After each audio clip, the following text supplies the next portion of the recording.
Jangan lupa subscribe di YouTube channel Metro TV News dan juga nyalakan notifikasinya.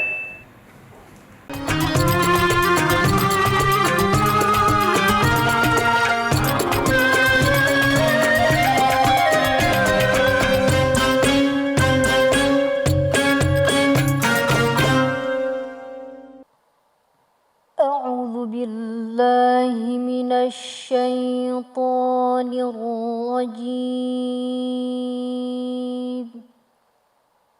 بسم الله الرحمن الرحيم ومن الناس من يقول آمنا بالله وباليوم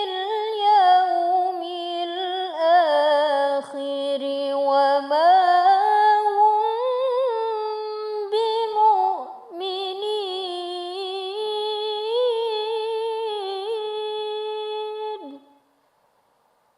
يخادعون الله والذين آمنوا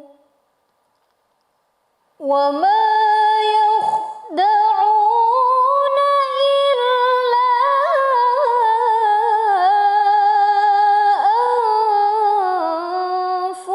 أنفسهم وما يشعرون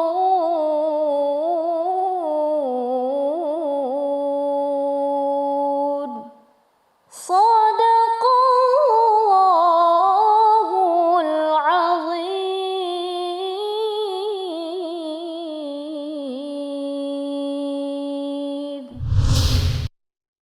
Assalamualaikum warahmatullahi wabarakatuh.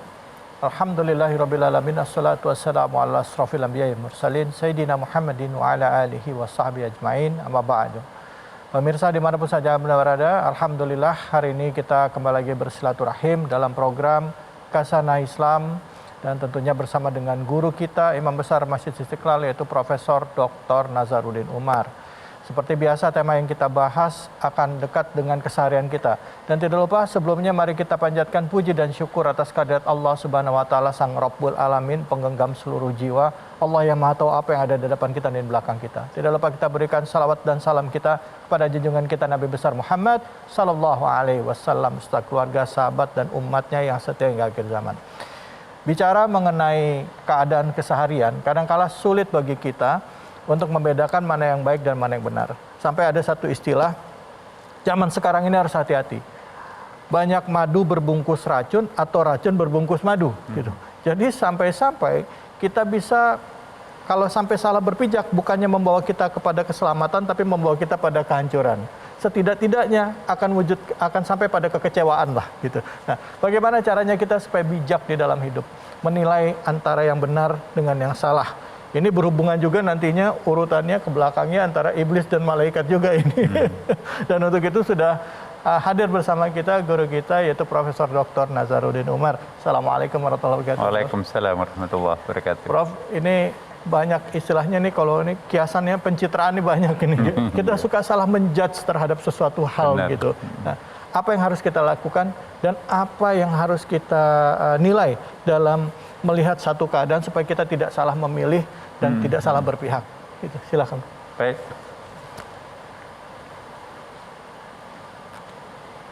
Bismillahirrahmanirrahim. Assalamualaikum warahmatullahi wabarakatuh. Waalaikumsalam. Alhamdulillah wa syukurillah wa salatu wassalamu ala rasulillah sayyidina wa habibina wa syafi'ina maulana Muhammadin sallallahu alaihi wasallam.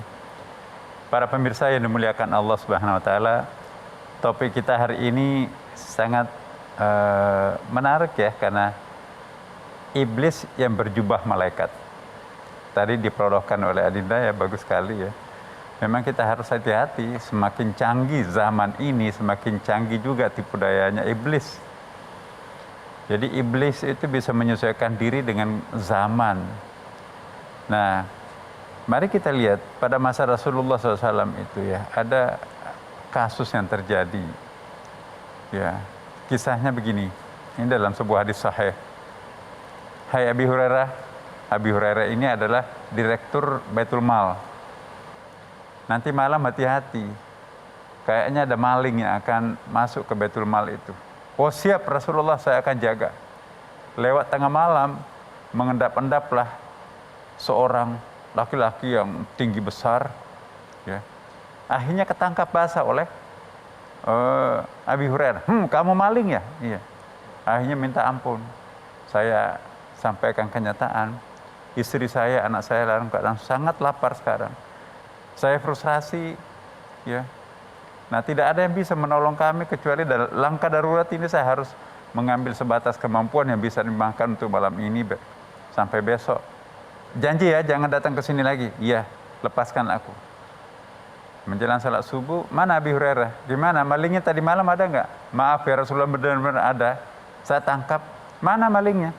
Saya lepaskan. Kenapa dilepaskan? Karena dia betul-betul mengiba-iba.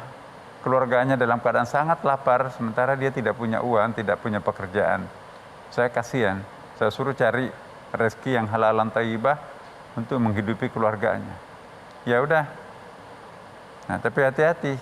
Kayaknya besok akan ada maling lagi itu. Oh. Siap Rasulullah, tengah malam. Benar ada. Dia lagi. Kali ini saya tidak akan lepaskan kamu. Kamu pembohong, kamu membohongi saya. Terserah. Saya siap apapun yang engkau akan lakukan karena keluarga saya dalam keadaan darurat benar. Ya. Saya pun juga sekarang sedang kelaparan. Nah, jadi saya siap untuk ditangkap, saya siap untuk, kan kalau dihukum itu kan tangannya dipotong kan. Iya. Nah, terserah. Tapi begini, kamu juga sangat baik. Ya, sebagai tanda terima kasih saya terhadap kamu, Abi Hurairah, mau nggak saya ajarkan, kalau kamu baca amalan ini, kamu tidak akan pernah diganggu oleh iblis sampai kapanpun. Iblis itu nanti akan lari terbirit-birit. Waduh, boleh juga nih. Ya, apa itu? Baca ayat kursi. Allahu la ilaha illa huwal hayyul qayyum la ta'khudhuhu sinatun wa la nawm, dan seterusnya. Wah, ini bukan maling biasa ini. Akhirnya, iya. Begini, ternyata kamu bukan maling ya. Memang saya bukan maling. Terima kasih engkau telah memberikan aku bacaan amalan yang bagus. Sekarang saya lepaskan kamu. Jangan datang ke sini lagi. Siap.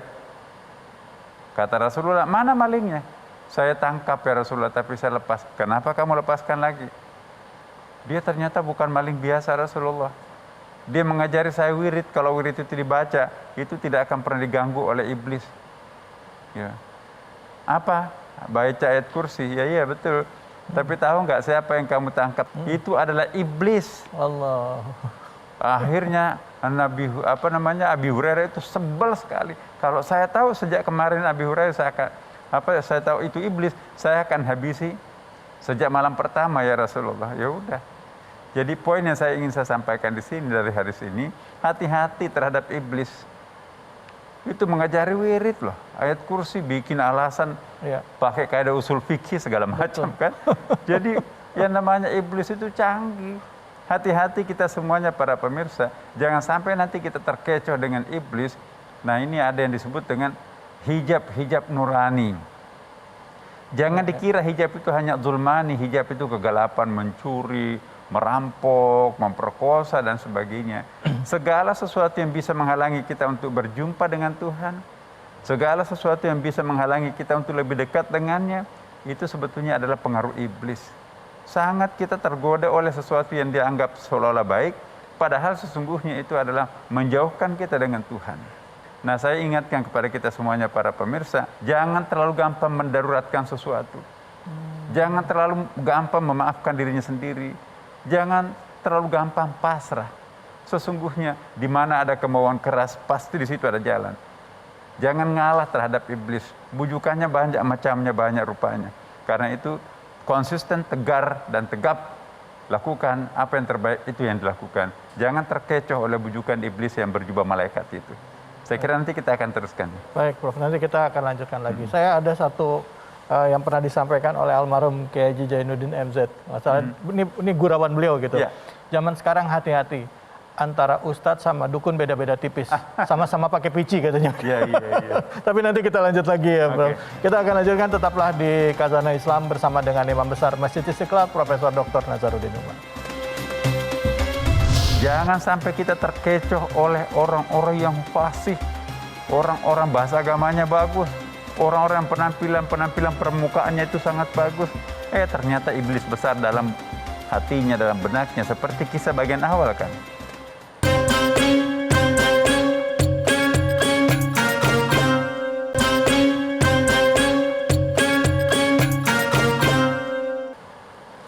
Ya alhamdulillahirrabbilalamin, kita kembali lagi di Khazanah Islam bersama dengan Imam Besar Masjid Istiqlal, yaitu Profesor Dr. Nazaruddin Umar. Prof, bisa kita lanjutkan lagi mengenai tema kita kali ini, Prof? Silakan. Ya, tadi bagian awal kita menceritakan bagaimana pintarnya iblis meminjam jubah malaikat untuk mengecoh anak manusia ya. Tapi juga kadang sebaliknya. Ini ujian dalam kehidupan ini luar biasa ya. Maka kita harus cerdas ini. Jangan sampai nanti kita satu saat itu kita memalaikatkan iblis atau mengibliskan malaikat. Banyak contoh yang sangat susah. Choice-nya sangat berat untuk dipilih mana yang baik, mana yang benar sekarang ini. Dalam era yang canggih seperti sekarang ini kan juga iblis makin canggih juga permainannya tuh ya. Nah ini satu kisah lagi. Jadi satu saat Nabi Musa alaihissalam ya, bermimpi. Ya, dalam mimpinya itu Allah meminta Nabi Musa itu mencari kekasihnya yang kemarin meninggal, tapi belum dimakamkan. Ya. Akhirnya pergilah Nabi Musa ke sebuah desa terpencil. Wah ini pasti desa inilah tempatnya nih. Mappingnya kayak gitulah kira-kira pemandangannya. Bertanya, Pak ini ada nggak orang yang meninggal kemarin di sini? Belum dimakamkan. Ciri-cirinya apa? Laki perempuan, laki-laki. Pokoknya orang baik, kekasih Tuhan. Ya, karena Allah kan tadi mengatakan dalam mimpi itu kekasihku ya. Kekasih Tuhan itu pasti baik ya kan? Nggak ada Pak. Pergi di ujung kota, di ujung desa lagi yang seberangnya, nggak ada, di sini nggak ada yang meninggal seperti itu. Frustrasi. Pulanglah menjelang maghrib. Tapi rasanya kok nggak salah ini. Biasanya kalau begini ini pasti benar. Berjumpalah seorang kakek tua di lorong kecil ya, kayak kalau kita di sini pematang sawah lah. Assalamualaikum kek. Saya dari tadi pagi mencari orang, tapi saya nggak kenal, saya nggak ketemu. Apa nak? Kakek tahu nggak ada yang meninggal kemarin di sini? Ciri-cirinya apa nak? Pokoknya sahabat Tuhan, pasti sangat baik, orang saleh lah. Oh nggak ada. Saya adalah orang paling tua di desa ini. Pasti saya tahu kalau ada kejadian seperti itu. Memang kemarin ada yang meninggal, tapi kebalikannya yang Ananda ceritakan tadi. Ya itu memang penjahat, pokoknya begitu jahatnya sampai diekstradisi, nggak boleh tinggal di perkampungan. Jadi tinggalnya di hutan, tinggalnya di mana ya. Kenapa? Dia suka ngambil punya orang gitu ya, tukang onar lah, kira-kira seperti itu. Oh boleh nggak saya tahu? Iya mayatnya kayaknya masih di tempat sampah pembuangan di situ. Nggak tahu mayatnya seperti apa. Berjalanlah antara kakek dengan Nabi Musa ini pergi. Oh ini orang yang saya kenali ini. Ini orang ini. Akhirnya mayat itu dimakamkan bersama dengan kakek tadi. Ya. Kenapa Anda sampai jauh-jauh mencari ini? Kok sahabat Tuhan ini kan jelek ini. Ini tukang onar nih. Barang-barang orang diambilin. Masyarakat di sini sampai gerah sehingga dia diusir. Nabi Musa juga penasaran bagaimana mungkin bisa menjadi sahabatnya Tuhan. Orang jahat seperti ini. Penasaran Nabi Musa, dia nggak pulang. Dia cari siapa sahabatnya orang ini, siapa yang kenal orang ini. Nggak ada. Lama kelamaan akhirnya keesokan harinya ditemukan. Kamu kenal? Oh iya, teman main saya. Ini siapa sebenarnya? Itu Pak, sebetulnya itu bukan orang jahat. Ya, memang suka ngambil barang orang. Tapi seluruh barang-barang yang diambil itu tidak satu pun diambil. Tapi dia bagikan kepada masyarakat miskin yang terancam kelaparan itu. Ya. Kenapa melakukan hal itu? Ini pimpinan di masyarakat ini sangat zalim. Ya. Yang kaya makin kaya, yang miskin makin miskin, kasihan tuh. Oh, ini sahabat Tuhan. Jadi para pemirsa, kebalikan dari kisah yang pertama kan. Dia menampilkan dirinya seperti penjahat. Saking ikhlasnya orang itu tidak ingin tepuk dada gitu kan. Kan banyak orang sekarang ini melakukan kebaikan, ya hanya 2 kebaikannya tapi dia sampaikan seolah-olah 10 ya kan. Dia nggak mau seperti itu.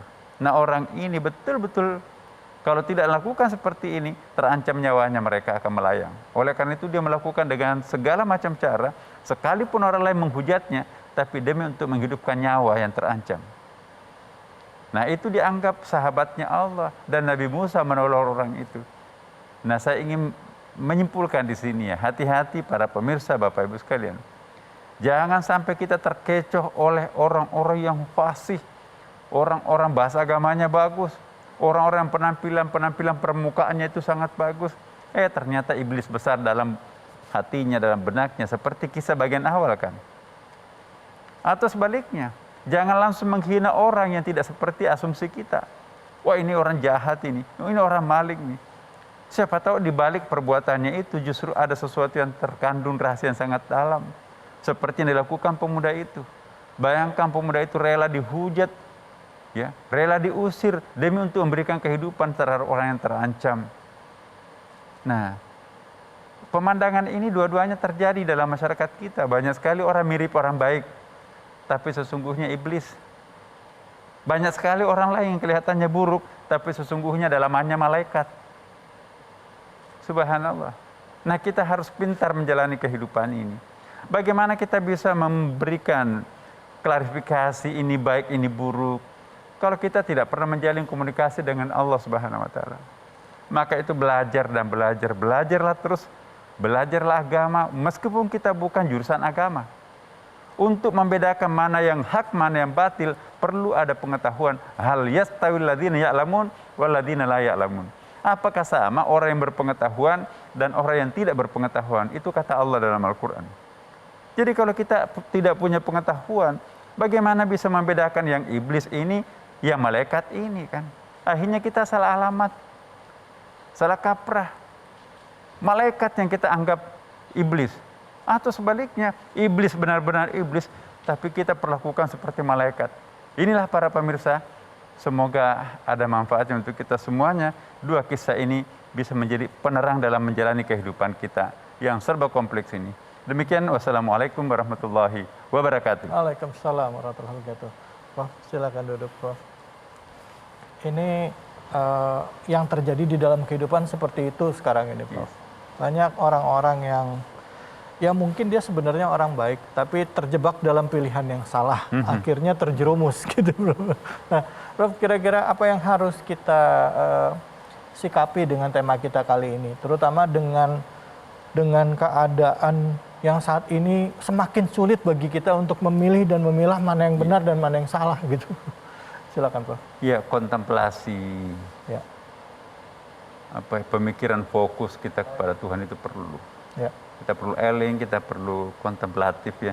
Kita perlu zikir, kita perlu tafakur, kita perlu khusyuk untuk memohon petunjuk kepada Allah. Ya Allah, mana yang baik, mana yang buruk, tunjukilah.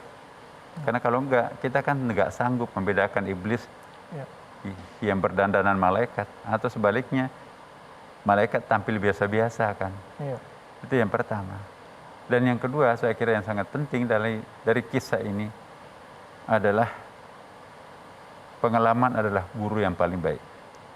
Guru yang paling sejati sesungguhnya ialah pengalaman itu sendiri. Kita jangan jatuh pada lubang yang sama. Di masa lampau kita jatuh, jangan mengulangi. Maka itu jadikanlah pengalaman masa lampaunya sebagai guru yang paling bagus. Dan yang ketiga, doa. Ya Allah, berikanlah petunjuk-Mu. Mana yang baik dan mana yang buruk. Berikan kemampuan untuk menjalani yang kami yakini baik. Berikan juga kemampuan untuk menghindari yang kami yakini buruk. Dengan demikian insya Allah hidup ini akan lurus ke depan sampai ke tempat tujuan dengan selamat dunia akhirat insya Allah. Alhamdulillah. Baik, terima kasih banyak Prof atas ilmunya hari ini, dan kita juga harus hati-hati seperti yang disampaikan oleh Profesor tadi bahwa mana yang baik dan mana yang salah akhirnya kembali ke diri kita. Kalau dalam hati kita banyak berzikir, mengingat Allah, insya Allah Allah akan menuntun ya Prof ya. Dan seringkali juga kalau nggak salah Prof, mohon izin, kalau kita di dalam kehidupan selalu di dalam menghadapi tipu daya setan dan iblis, kita selalu meminta pertolongan Allah ya Prof. Bukan ke diri kita sendiri, tetapi Benar. memintanya kepada Allah ya Prof ya. A'udzubillahi minasyaitonir Syaitanirrajim ya, bukan ke kita ya, tapi mintanya kepada Allah. Begitu ya Prof. Benar. Terima kasih banyak ilmunya Profesor. Nanti kita akan lanjutkan lagi. Setelah ini kita akan mendengarkan tausiah dari Dr. Ali Nurdin, tentunya hanya di Khazanah Islam. Tapi sebelumnya Prof, izinkan saya minum kopi dulu Ya. Prof. Bismillah.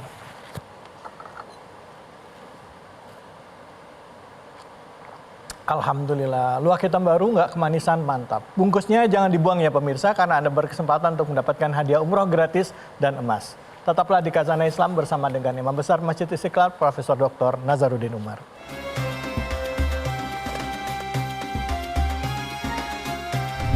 Karena kesombongannya iblis selalu memusuhinya. Maka di Al-Quran selalu berulang, dan ini menarik. Yang menjadi menarik karena apa? Karena ketika Allah mengingatkan tentang peran iblis, Allah tidak selalu menggunakan kata iblis, tapi menggunakan kata syaitan.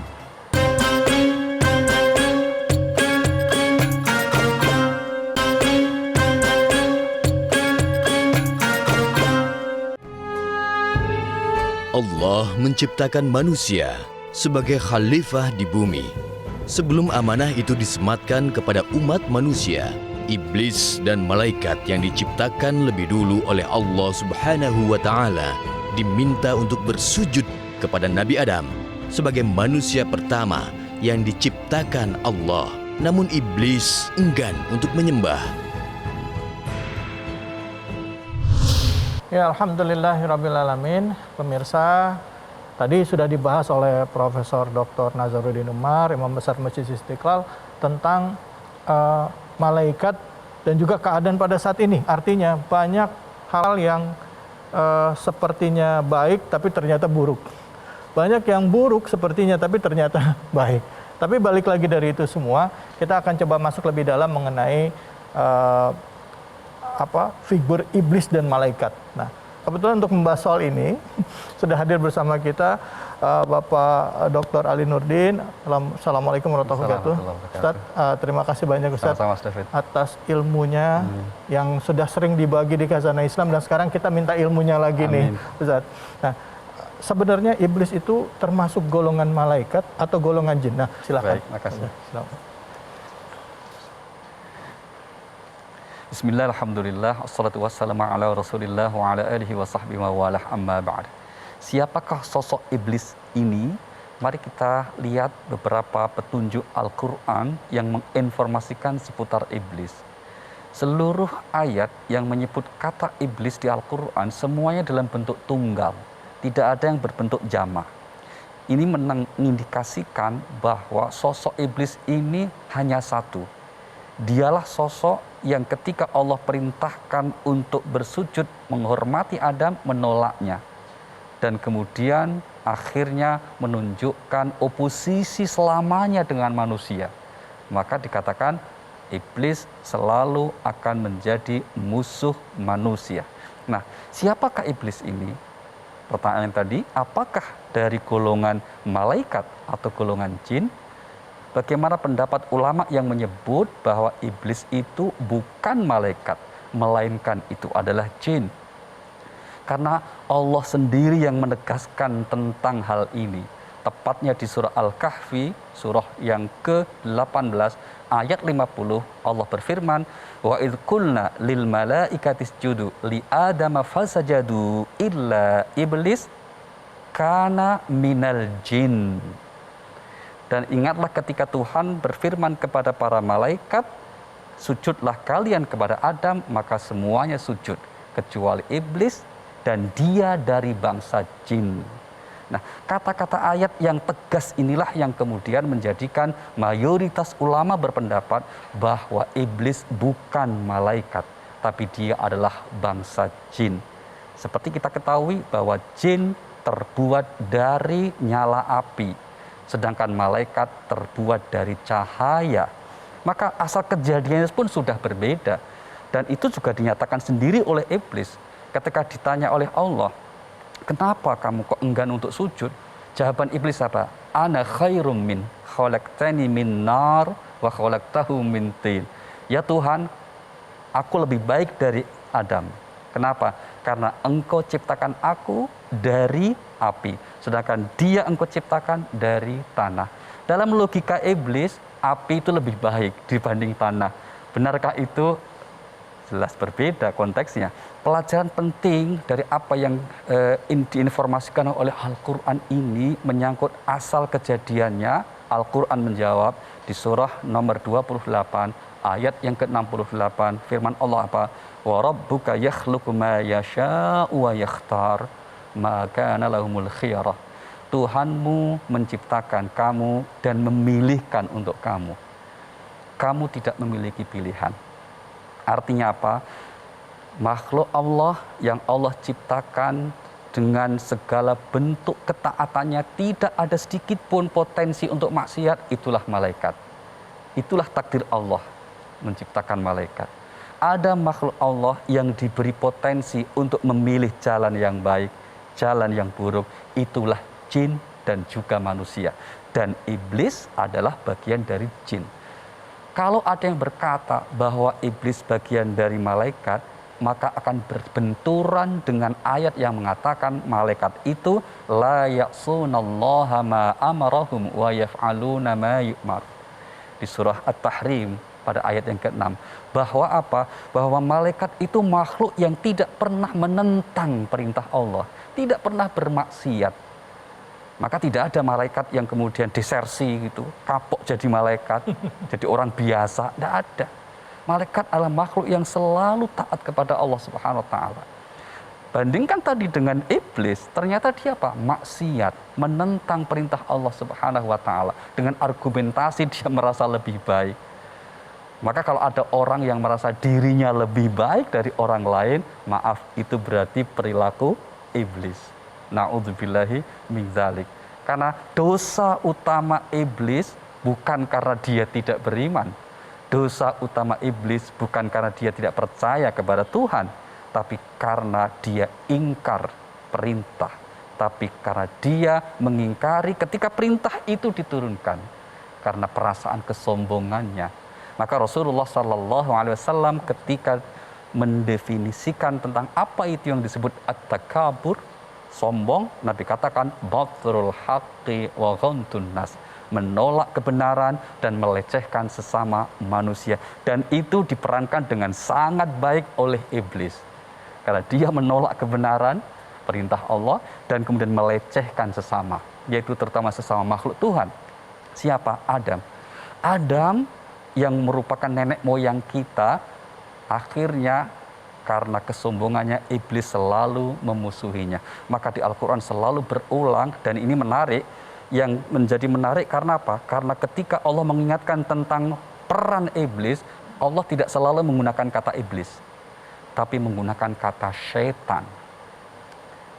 Maka misalnya dikatakan wa qul ibadi yaqul lati hiya ahsan inna syaitana yanzahu bainahum inna syaitana kana lil insani aduwwan mubina. Misalnya di surah Al-Isra ayat yang ke-53 dikatakan apa? Katakan kepada hambaku agar berkomunikasi, berbicara, bermedia sosial dengan baik. Karena apa? Syaitan selalu akan menimbulkan permusuhan. Syaitan itu kenapa kok tidak dikatakan iblis? Karena apa? Memang syaitan tidak hanya iblis. Termasuk di surah Al-Kahfi itu yang justru banyak itu adalah syaitan, anak buahnya iblis. Iblisnya sendiri satu, tapi dia punya anak buah dari golongan jin dan manusia. Itulah yang dari setan. Maka di Al-Quran surah Al-An'am 112 dikatakan apa? Wa kadzalika ja'alna likulli nabiyyin aduwan syayatinal insi wal jin. Kami jadikan setiap nabi punya musuh setan-setan dari golongan manusia dan jin. Maka kalau pertanyaan, pernahkah Anda bertemu setan? Jawabannya apa? Sering, yaitu setan dari golongan manusia. Kenapa ada manusia yang disebut setan? Karena setan maknanya orang yang selalu berbuat durhaka dan mengajak orang lain untuk berbuat durhaka. Itu namanya setan. Maka jangan pernah menjadi setan. Apalagi kemudian menjadi ketuanya setan. Na'udzubillahi min dzalik. Sehingga pelajaran penting dari kisah iblis yang terus durhaka ini adalah agar kita menjauhinya. Mas Haid. Alhamdulillah, terima kasih banyak Ustaz, nanti kita lanjut lagi Ustaz. Nanti kita akan bahas yang berbeda. Kalau tadi tema ini kita bicara mengenai iblis, saya akan bertanya tentang malaikat. Ya. Jangan mana-mana, tetaplah di Khazanah Islam. Kalian jangan bicara yang tanpa pengetahuan, karena apa yang kalian dengar, apa yang kalian lihat, yang kalian pikir ucapkan, semuanya akan dimintai pertanggungjawaban.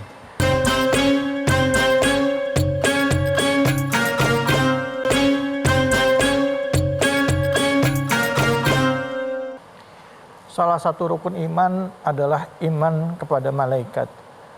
Kita sering mendengar tentang kisah para malaikat. Dan diantaranya ada malaikat Jibril yang selalu memberikan wahyu kepada para nabi dan rasul, terutama pada Rasulullah SAW.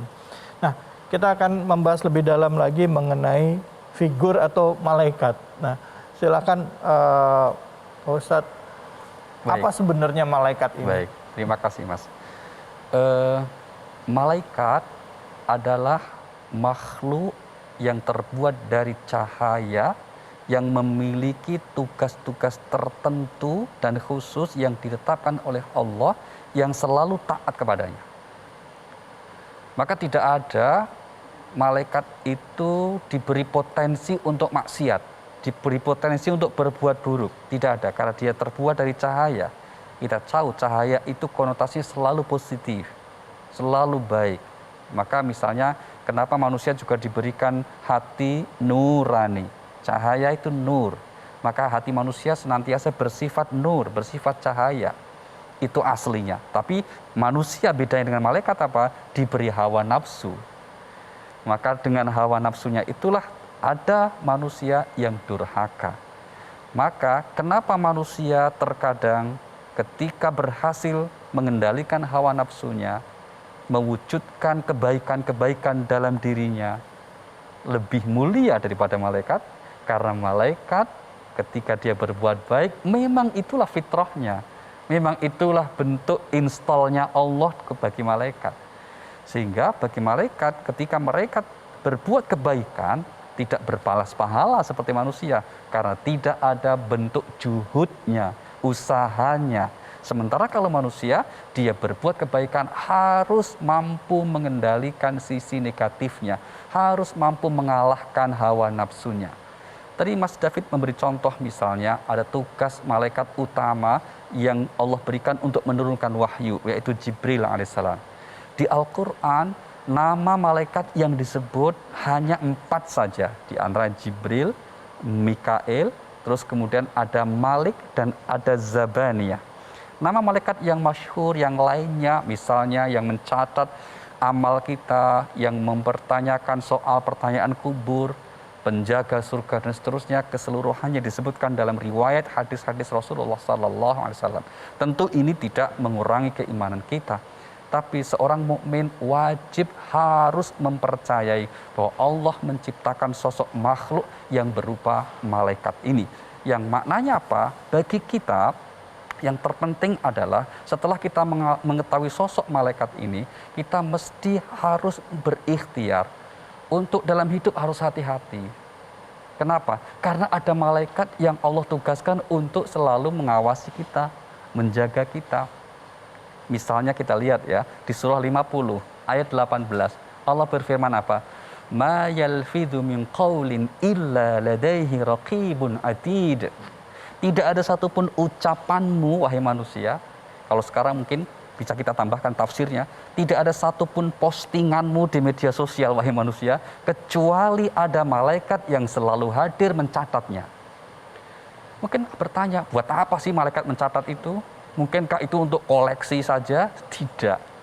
Tidak dibutuhkan. Tapi untuk apa? Al-Quran lagi-lagi menjawab di surah 17 ayat 36, wala taqfu ma laisa laka bi'ilm inna sam'a wal basara wal fuada kullu ulaika kana anhu mas'ula. Kalian jangan bicara yang tanpa pengetahuan, karena apa yang kalian dengar, apa yang kalian lihat, yang kalian pikir ucapkan, semuanya akan dimintai pertanggungjawaban. Dari mana pertanggungjawabannya? Dari catatan yang dibuat oleh para malaikat yang selalu menyertai kita. malaikat makhluk yang tidak punya kesalahan ini dalam konteks kita sebagai manusia kita teladani dalam konteks apa? Istiqomahnya. Tapi kalau kita sudah berusaha ikhtiar menjadi orang yang istiqomah dalam kebaikan, jangan merasa diri menjadi malaikat. Tetaplah kita manusia. Artinya apa? Artinya sebaik apapun kita pasti ada kekhilafannya, ada sisi kesalahannya. Maka orang yang baik itu dalam konsep Al-Quran bukan orang yang tidak punya salah, bukan orang yang tidak punya dosa seperti malaikat, tapi orang yang ketika berbuat salah dia segera menyadari dan segera kembali kepada Allah Subhanahu wa Ta'ala. Sebaik apapun kita tetaplah bersyukur dengan berendah hati bahwa kita manusia, kita bukan malaikat. Baik, Terima Alhamdulillah. kasih. Terima kasih banyak. Ustaz, silakan duduk Ustaz. Kasih. Kita kembali lagi. Jadi gimana dong caranya Ustaz? Tadi kan Ustaz mengatakan bahwa pada saat kita wujud keimanan kita kepada malaikat adalah dengan menjadi manusia lebih baik, meneladani malaikat. Saya selalu mendengar istilah mencintai Allah dan Rasul, tapi tidak mencintai malaikat. Iya. Nah, jadi apa kata-kata yang pas untuk meneladani malaikat sebagai wujud keimanan kita kepada malaikat? Gitu. Iya, bukti konkret bahwa kita beriman kepada malaikat itu, maka kita harus menyadari bahwa ada sosok makhluk yang Allah ciptakan. Dan itu gaib ya Mas ya? Iya. Gaib ya. Maka ungkapan betul sekali Mas David, kita tidak mengenal istilah dan memang tidak ada perintahnya Nggak ada cintailah perintah. malaikat, Nggak nggak ada nggak gitu. ada, iya. Teladanilah malaikat juga nggak Nggak ada. ada, iya. Yang ada cintailah nabi dan teladanilah nabi. Nabi, Karena iya. apa? Itu manusia sama Betul. dengan kita. Iya. Sedangkan malaikat ini maka makna iman kepadanya lebih kita tegaskan dan fokuskan bahwa ada sosok malaikat yang diciptakan oleh Allah untuk mengurusi kepentingan manusia. Maka lagi-lagi jangan pesimis, karena ada malaikat Allah yang akan membantu selalu kita. Itu yang ditegaskan oleh Allah di surah 41 ayatnya yang ke-31. Apa itu? Nahnu auliyaukum fil hayatid dunya wa fil akhirah. Kamilah kata Allah, yaitu dengan para malaikatnya itu yang selalu turun untuk membantu manusia. Yang akan menjadi pelindung kalian di kehidupan dunia dan kelak di akhir. Apakah selalu wujudnya malaikat yang turun itu gaib?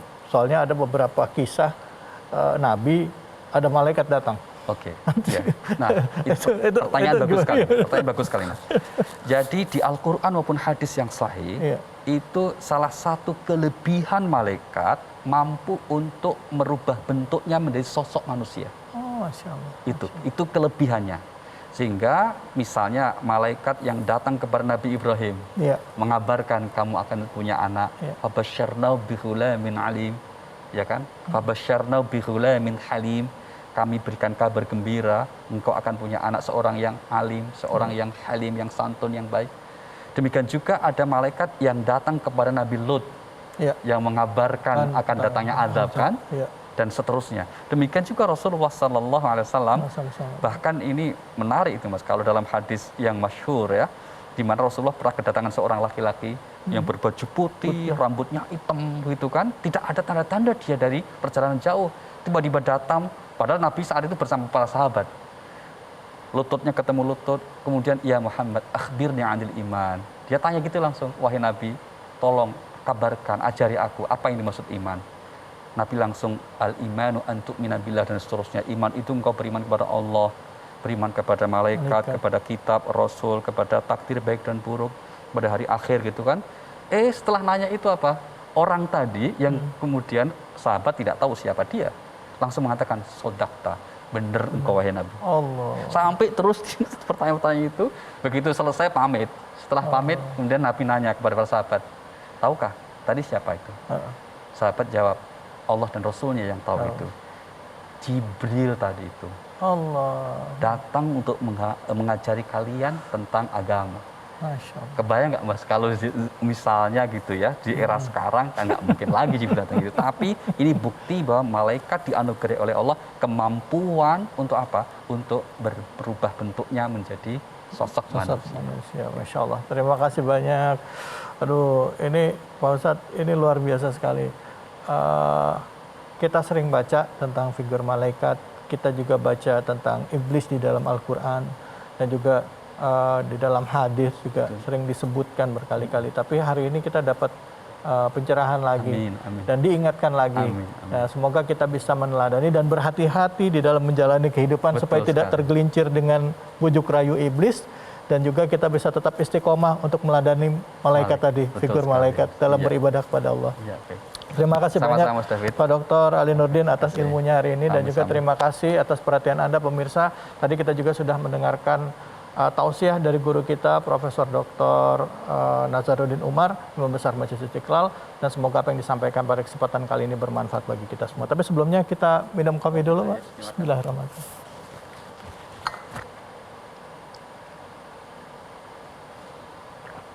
Alhamdulillah. Luak hitam baru, nggak kemanisan, mantap. Bungkusnya jangan dibuang ya pemirsa, karena Anda berkesempatan untuk mendapatkan hadiah umroh gratis dan emas. Terima kasih atas kebersamaan Anda. Wabillahi taufiq wal hidayah. Assalamualaikum warahmatullahi wabarakatuh. Assalamualaikum.